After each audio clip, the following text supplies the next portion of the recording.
morning, and welcome to NLNOG Day 2022.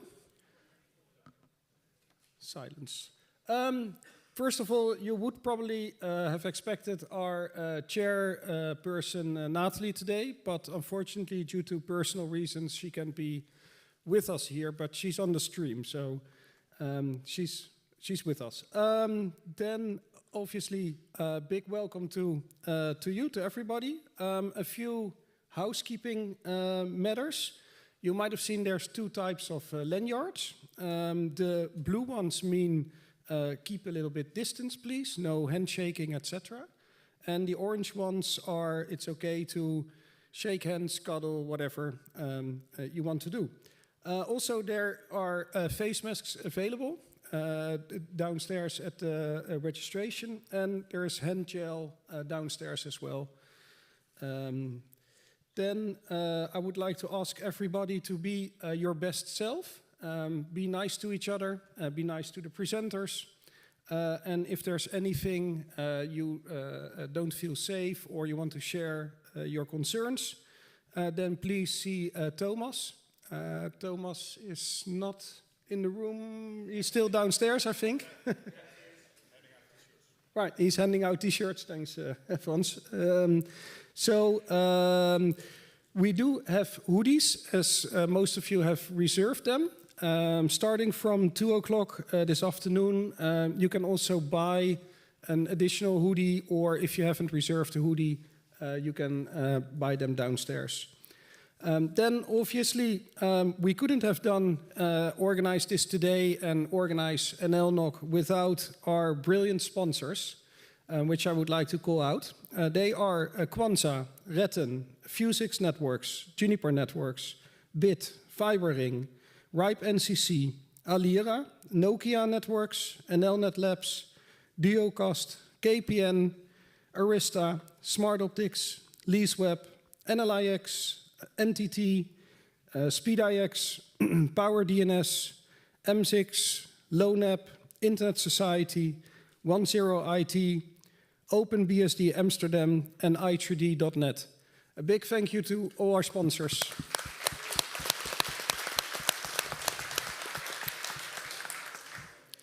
Then I think it's almost time for our for the main subjects of today, our presentations. I think we have a really nice program celebrating 20 years of NLNOG, and we'll actually kick it off with a bit of history. During the day, we'll also go into something that's some of the great work happening in Ukraine. We have presentations about IPv6. Bringing fiber to the country, and a little bit of router history as well. But to help you through the program, I want to introduce Niels, who will be your Masters of Ceremony today. Enjoy your day, and we'll speak later. Thank you. Melchior Aalmans, the Secretary of the NLNOG Foundation. Right, so yeah, my name is Niels. I am the Vice President of NLNOG, and I hope to be guiding you through this day today with the presentations and some questions that might arise during presentations. So yeah, be sure to follow all of that. For those of you participating in the live stream, if you want to comment, please do so on IRC. We will be actively monitoring that, and if you have a question there, then please share it there. We also managed this time to get YouTube up and running outside of kids mode this time. And with comments, so you can comment there, but we cannot promise that we can follow all the comments on YouTube. So if you have something important and you are on the stream, please share it on IRC. The first talk for the day will be one that is inspired by 20 years of NLNOG, and it will be by two people who were there from the very, very start and actually made the technical stuff of NLNOG work in the first place. So might I please welcome Steven Bakker and Arjen Fijn.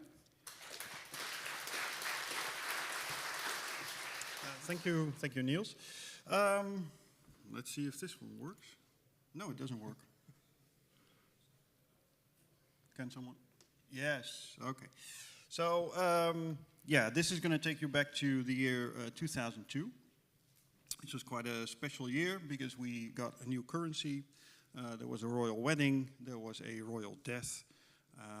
Laptop still had a DB9 port. Oh, so great. And IPv6 had a great future. And Apple laptops did not have a DB9 connector. They were the future already. But the real future was IPv6. That was a great new thing. Only you guys had to be aware of it. So we thought of, me and several other people thought, we have to organize an IPv6 Awareness Day, IPv6 Awareness Day. So you would be aware of IPv6, and then IPv6 would go sky high. But NLNOG came alive. So I just want to do a quick show of hands, just to get a feel of the audience. So who here was alive in 2002? Wow, that's actually more than I thought. Okay, who was working in networking and IT in 2002? That's significantly less. Yeah. So now the big question is, who knows or remembers what a BOFH means? That's quite good, yes. And if you don't know, Wikipedia has the answer. This is going to be important later on. So on the IPv6 Awareness Day, we had a dinner afterwards and we talked, wouldn't it be great if there would be a Dutch version of the NLNOG mailing list? And the very next day, we received this email, which you can't read probably, but from Alex Big, asking officially if M6 would host this new mailing list. So I started to register nlnog.net and nlnog.org, and I paid the $25 per domain name for 2 years. And then we only needed a charter. And this will be a recurring theme. Niels? So actually in November, I managed to set up the NLNOG mailing list and posted the first message to that list. The setup mimicked that of NLNOG, and NLNOG had an interesting setup. So you basically had NLNOG, the list itself, to which everyone could subscribe and read. And in order to post, you had to be a member of the NLNOG post list. And that was something that was moderated. So we mimicked that setup with the help of some scripting. Mike van Smorenburg, I don't know if he's here, but he donated a script that we modified for that. And then we had the setup. So we still didn't have a charter. The informal charter was basically anyone can read, and only people who have admin access to a router in the DFZ can post. This is also when we created the BOFH Gestalt. There were two parts of that, a left brain side and a right brain side. And we basically did that to separate our personal identities from the admin identities to maintain neutrality. So the charter is mentioned again in November, and it still wasn't there. And then I decided to do a little bit of graphics gimping, and I created this logo. Then I created this logo, and I finally settled on this one. And I was so proud of it. And I think within a month, people said, no, no. So then Raymond Dijkshoorn, actually, they had a web developer, a mysterious Marcus, who we never met and who has never been mentioned again. But he created this logo in about 5 minutes. 7 minutes, including rendering. And that's been the logo ever since, I think. But the funny part was that I got the credits for the other logo proposals that Steven made. And Steven did lots of the work because he actually programmed the mailing list setup and did everything. I was just adding people to the mailing list. Oh, yeah. So then there were talks about t-shirts. So on a Saturday morning, Friday morning, I printed out a few things and then ironed it onto a t-shirt. The t-shirts have been lost, but these were the very first NLNOG t-shirts. On the front there is the NLNOG logo. On the back it said BOFH L or R. And I've hidden mine under a t-shirt during the card competition because it was too cold. But these were the official first two t-shirts of NLNOG. And as the mailing list goes on, inevitably a controversy would arise. And the controversy was about the fact that the mailing list was readable for everybody, and only a few people, well, quite a few people could post. And certain people were not aware of that and thought like, hey, if everybody can read what I post here, then I don't feel free to talk anymore. This list should be closed. So there became a whole discussion about should the list be open, should the list be closed. And that never went anywhere because the list remained as it was, just like the charter.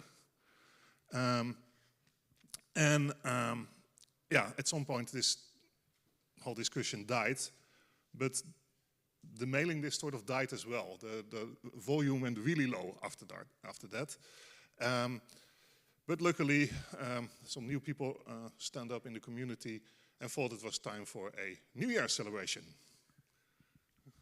So yeah, there was a New Year celebration in 2005. Tempers had run low a bit, so it was good to have a celebration.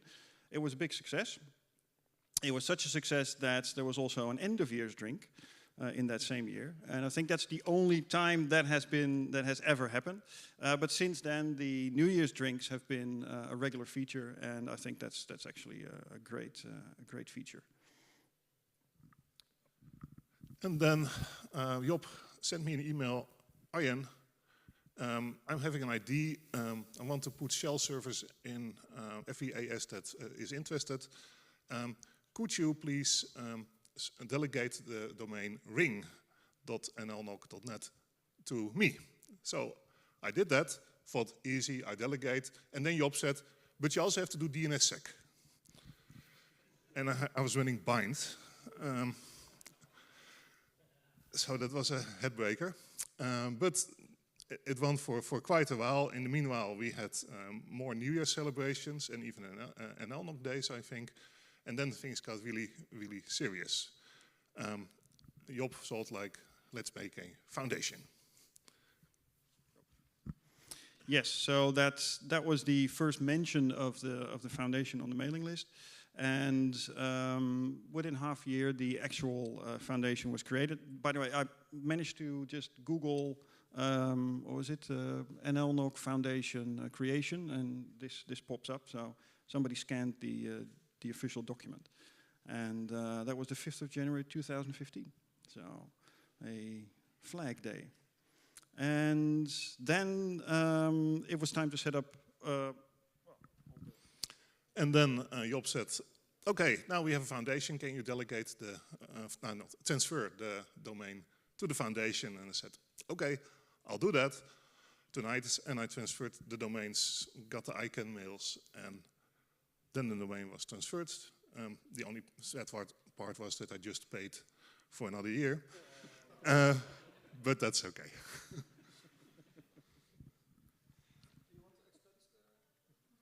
With interest. But yeah, so in the end, the mailing lists were migrated a little bit later than that, at the end of 2015, and that kind of brought the end to the BOFH era, and we happily retired after 13 years of managing a mailing list. Thank you.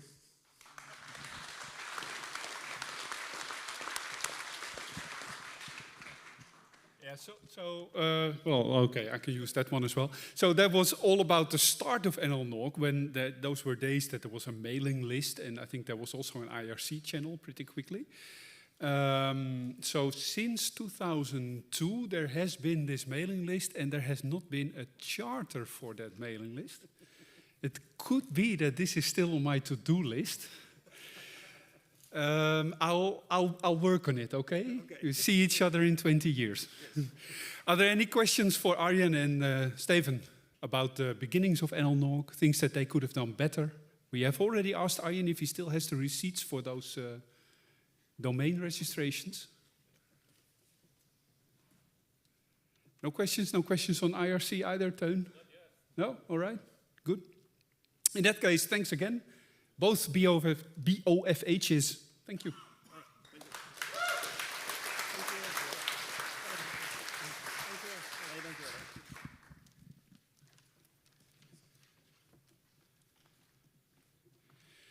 Now, the next presentation is going to be a little more serious. As we all know, there is something going on in the eastern part of Europe.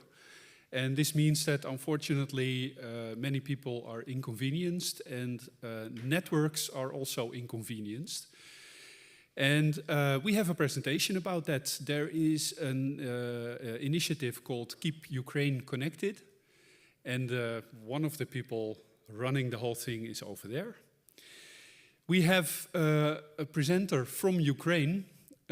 He's not here, obviously. And his presentation, I will be honest with you, is pre-recorded. But that does not mean that it is not less impressive.